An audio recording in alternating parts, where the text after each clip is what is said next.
Ya, halo, selamat pagi Mirza. Rabu 15 Januari 2025 di Syurajab 1446 Hijriah. Kita lanjutin lagi yang tadi ya teman-teman ya. Tapi sebelum itu, nah ini buat yang kemarin gak kebaca nih pas sore. Jadi Masjid Al-Karim Bintang Permai bakal ngadain ini acara ini. Aja motivasi pola pikir Islami bersama Dr. Tubagus Wahyudi MCHT CHI tanggal 18 Januari 2025 mulai jam 8 pagi waktu Indonesia Barat, dan ini gratis terbuka untuk umum. Jadi teman-teman kalau mau datang feel free aja. Ada yang kemarin mungkin. Tapi nanti insya Allah kalau saya dapat informasi yang lebih ininya bakal saya muat di komunitas YouTube saya, insya Allah ya. Kalau saya usahakan. Lanjut yang tadi ya teman-teman ya. Teman-teman mungkin familiar dengan kata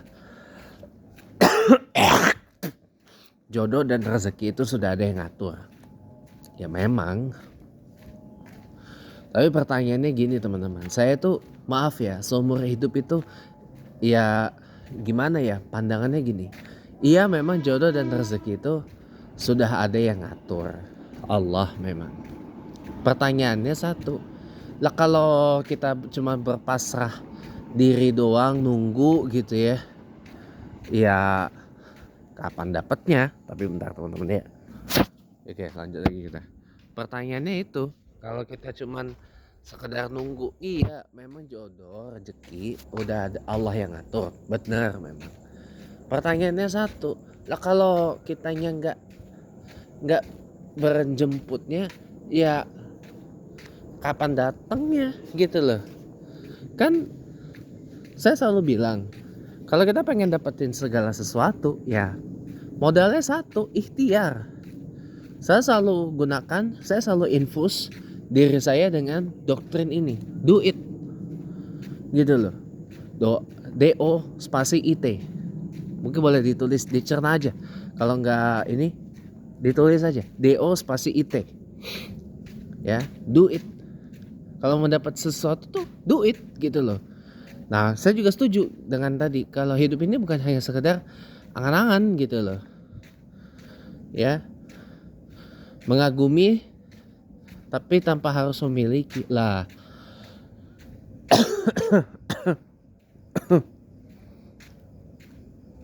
Saya selalu bilang hidup ini tuh kalau mau dapetin apapun itu do it gitu loh. Do it, DO spasi IT. Tapi ada kepanjangannya. DO-nya adalah doa, I-nya adalah ikhtiar, T-nya adalah tawakal. Ya.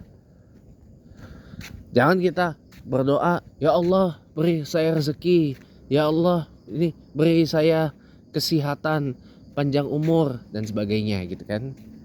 Umumnya kan seperti tuh. Allahumma inni as'alukal jannah misalkan.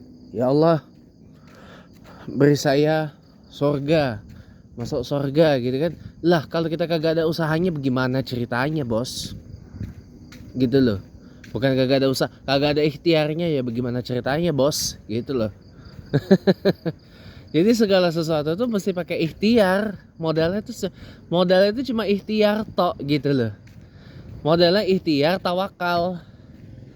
Ikhtiar itu kita berusaha, bekerja keras, bersungguh-sungguh, ya. Tawakal baru kita serahin semuanya sama Allah. Hasil akhirnya Allah yang nentuin. Itu yang cara berpikirnya yang benar. Ya, kita udah ikhtiar nih, kita udah usaha sedemikian rupa nih ya, termasuk usaha nyadarin itu orang.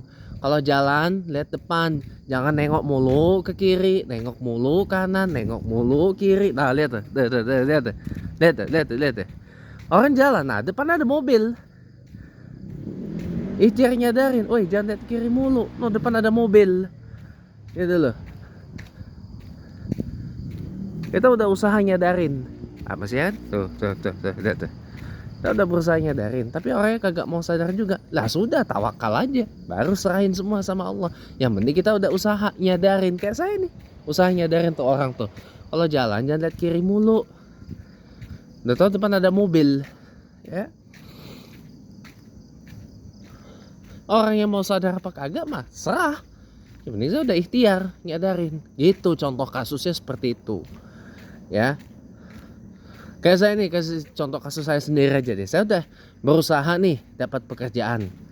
Ya, udah cari-cari, udah kirim-kirim ke sana ke sini, ke sana ke sini. Iya kan? Ini namanya apa? Ikhtiar bukan? Ikhtiar. Follow up gak? Follow up. Masalah nanti keterima apa enggaknya urusan nanti. Itu namanya tawakal. Saya serahin aja sepenuhnya sama Allah. Gitu guys.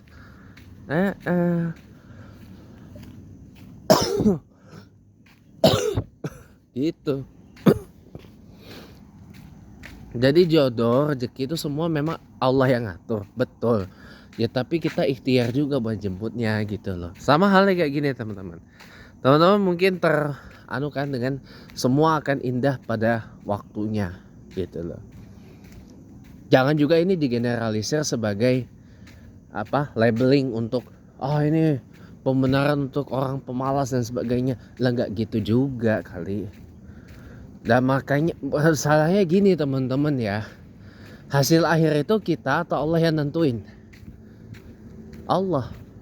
Kita hanya bisa ikhtiar. Kita hanya bisa tawakal. Sudah itu saja. Ya.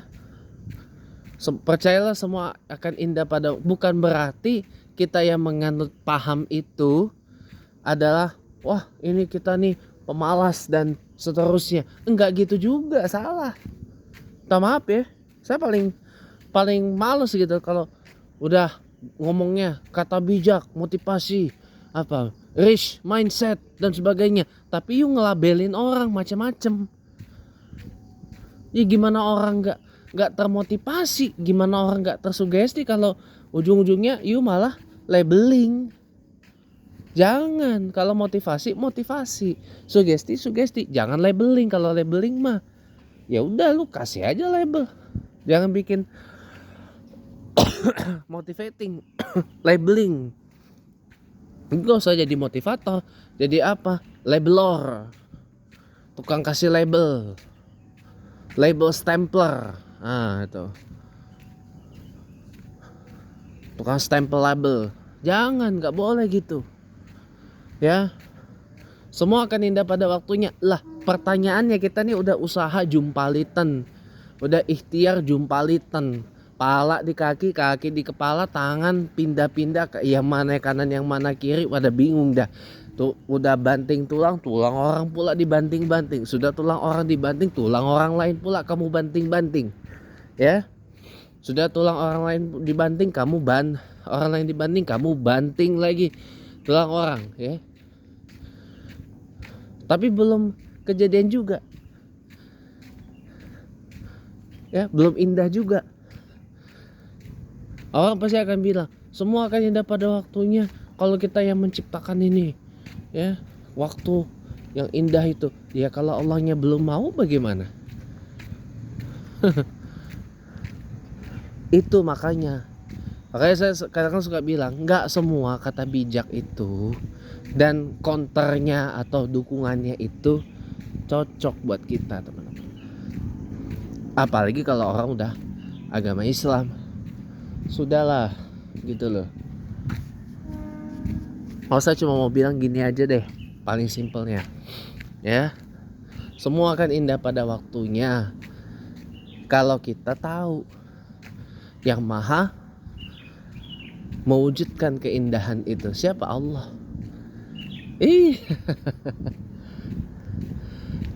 Iya. Kita udah usaha, udah ikhtiar, jumpalitan apa segala macam, udah tawakal apa segala macam. Nah, tapi kalau Allahnya belum memberi waktunya bagaimana? Ayo. Nah, itulah makanya teman-teman ya. Innallaha ma'as sabirin.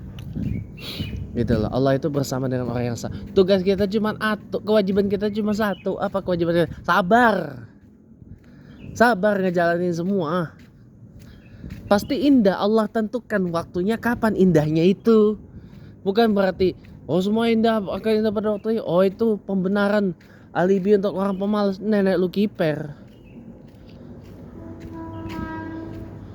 Ya jangan di label-label kayak gitu. Kalau mau kayak gitu mah mending jadi label stempler aja, gak usah jadi motivator, gak usah jadi sugestor.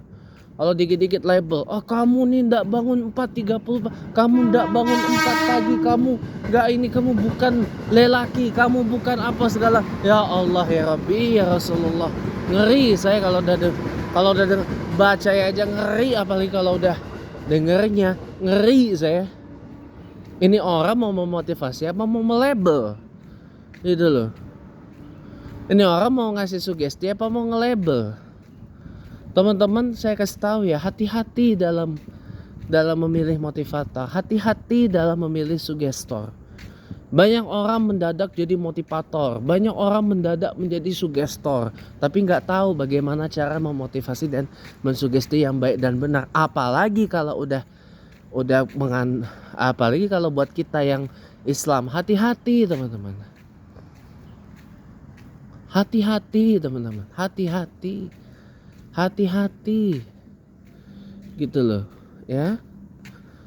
Termasuk gini, teman-teman kan suka bawa orang yang kaya itu adalah orang, ada hadis ya, orang bawa hadis, orang paling kaya di dunia adalah orang yang dapat melaksanakan salat sunnah sebelum subuh, salat fajar maksudnya, dan orang yang melaksanakan salat subuh pada awal waktu gitu kan. Hadis itu ada penjelasannya, ada kiasnya, ada tafsirnya. Bukan untuk ditelan mentah-mentah hadis itu. Hadisnya betul, tidak salah hadisnya. Tapi cara memahaminya, cara mengaplikasikan hadis itu nggak main asal jeblek gitu aja. Nggak main asal jepret gitu aja, nggak gitu. Nggak gitu. Itu loh, pemahamannya jangan begitu kawan ya. Pemahamannya jangan seperti itu nggak boleh ya.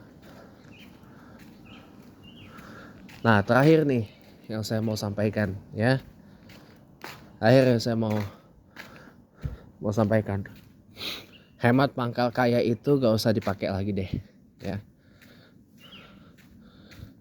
Hemat pangkal kaya gak usah dipakai lagi, tapi juga jangan boros kalau hidup. Tapi orang boros tuh kan macam-macam. Kalau borosnya boros dalam kebaikan, why not?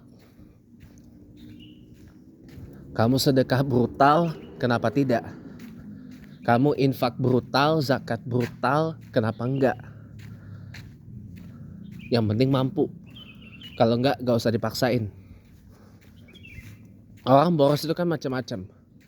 Kalau boros untuk kebaikan misalkan, seperti tadi saya contoh 3. Boros untuk pengembangan diri, kenapa tidak? Boros untuk investasi supaya lebih untung. Investasi di mana? Properti, tanah, tambang, saham, reksadana, emas dan sebagainya, kenapa enggak?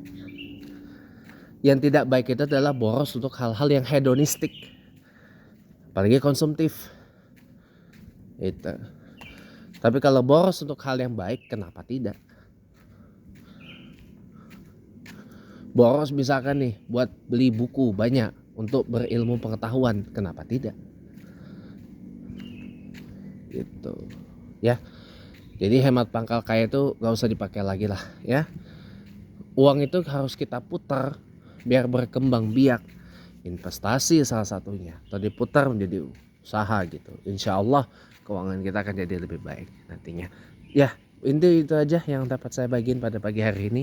Maaf kalau kurang berkenan. Selamat pagi dan selamat aktivitas.